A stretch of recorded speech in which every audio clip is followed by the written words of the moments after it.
பெரியோர்களே வணக்கம். முதலில் முரளி அவர்களுக்கு நன்றி சொல்லிக் கொள்கிறேன். இப்படி ஒரு சிந்தனை எந்த மகனுக்கும் வந்ததில்லை. முரளி அவர்களே, உங்களுக்கு நான் ஏன் ஆழமாக நன்றி சொல்ல வேண்டும் என்று ஆசைப்படுகிறேன் என்றால்,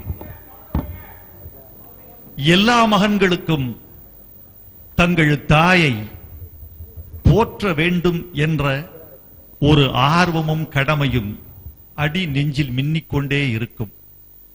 ஆனால் தாயை பாராட்டுவதற்கு தனையனே மேடை அமைக்க முடியாது. எங்கள் தாய்மார்களை பாராட்டுவதற்கு மேடை அமைத்து கொடுத்த முரளி அவர்களே, இந்த நேரத்தில் உங்கள் தாய் எங்களை வாழ்த்த, அவர்களை வாழ்த்த நாங்கள் இல்லையே என்ற ஏக்கம்தான் எங்களுக்கு இருக்கிறது. உங்களை நான் மிகவும் மகிழ்ச்சியோடு பாராட்டி நன்றி தெரிவித்துக் கொள்கிறேன். பெரியோர்களே, இந்த மேடையில் மாதரசிகள் நிறைந்திருக்கிறார்கள். 10 மாதரசிகள் தமிழ்நாட்டு பண்பாட்டுக்கு, உலக செழுமைக்கு ஈன்று புறந்தந்தவர்கள், பெருமைக்குரிய பெருமக்கள் இருக்கிறார்கள். அத்தனை பேரும் உயர்ந்தவர்கள், வணங்கத்தக்கவர்கள். இந்த 9 பேரிலிருந்தும் என் தாய் மட்டும் வேறுபட்டவர். ஏனென்றால் என் தாய்க்கு எழுத படிக்க தெரியாது. அவர் பெற்ற மகனின் கவிதைகளை உலகம் இன்று பாடமாக கற்றுக் கொண்டிருக்கிறது. எல்லா தாய்மார்களும் தங்கள் பிள்ளைகளுக்கு அன்பை ஊட்டினார்கள், அறிவை ஊட்டினார்கள். எனக்கு என் தாய் அன்பையும் ஊட்டினார், அறிவையும் ஊட்டினார்.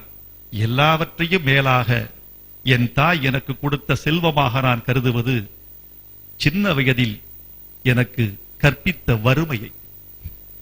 அந்த வறுமையைப் போல ஒரு ஆசான் இல்லை, வறுமையைப் போல ஒரு குருநாதன் இல்லை, வறுமையைப் போல வாழ்க்கையை செம்மைப்படுத்தக்கூடிய தத்துவம் இல்லை. செல்வத்தை ஒரு மகனுக்கு அறிமுகம் செய்வது என்பது எளிது. செல்வம் என்பது செயற்கை, வறுமை என்பதுதான் இயற்கை. அந்த வறுமையை உண்டாக்க முடியாது. அந்த வறுமையில் எங்களை செம்மையாக வளர்த்ததற்காக என் தாய் அங்கம்மாளை இந்த மாபெரும் மன்றத்தில் வணங்கி நான் நன்றி சொல்கிறேன். பெரியோர்களே, இந்த விழாவினுடைய பெருமை எங்களுக்கல்ல, எங்கள் தாய்மார்களுக்கு மாத்திரமல்ல. இதோ இந்திய சமூகம் தாய்மையை கொண்டாடுகிற தத்துவத்துக்கு கிடைத்த மிகப்பெரிய வெற்றி இது. இந்த விழாவின் செய்தி என்பது ஒரு நாளில் முடிந்து போகிற சரக்கு அல்ல. மேற்கு நாகரிகம் இந்திய நாகரிகத்தை மெல்ல மெல்ல விழுக்குவதற்கு நாள் பார்த்துக் கொண்டிருக்கிற காலகட்டத்தில், இந்தியனே, தமிழனே, தாய்மை என்ற தத்துவத்தை மட்டும் இழந்து விடாது என்பதை மீண்டும் மீண்டும் சொல்வதற்குத்தான் இந்த திருவிழா. உன் மகன் எங்கே இருக்கிறான்?